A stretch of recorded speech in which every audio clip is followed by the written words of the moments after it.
In the previous video, we have seen how to create a structures. Now in this video, we are going to see about how to create a structure instance and what is the purpose of creating structure instance.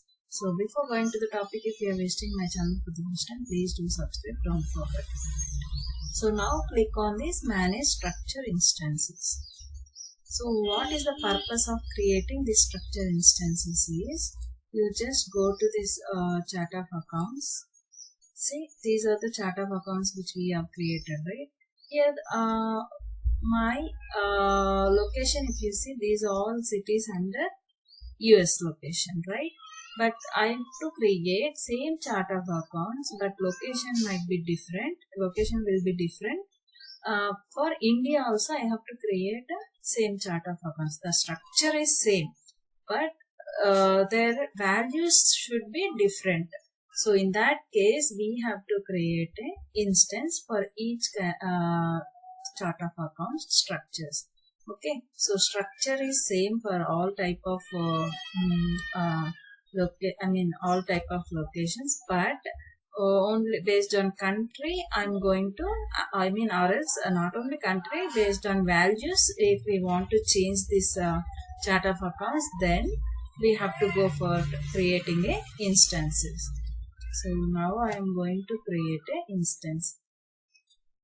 Click on new, BTLearn, INS I'm giving, just like that instance, right? Like that I've given. Description same thing. Structure name, what you have to give, you've already created, right? BTLearn COA. So that structure only we are taking under that. For that, we are going to create one more instance. So once we select the structure name, all the segments which we have created, that all it is displayed. So now click on this each segment and then click on this edit button. Change the set code as well, and you have to click on required. Okay, default type, query request, this all I am not selecting anything right now. Click on OK.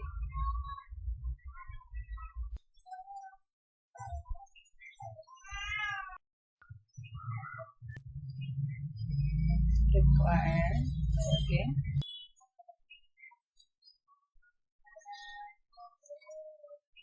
Accounts. Required. Okay. Save and close.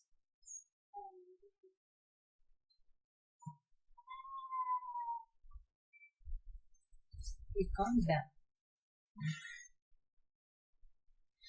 Now what we have to do, we have to deploy flexibles. It will get 100% deployment progress. That is the process of creating chart of accounts. Okay, chart of account structure, how to create value set structures, instance and flexibles as well. So yeah, define values we'll see later. So this is about how to define a chart of accounts. Thank you. Seconds of time, a few minutes of time to complete all this deployment progress. So once it becomes to 100%, then you can start with defining values. Okay, thank you.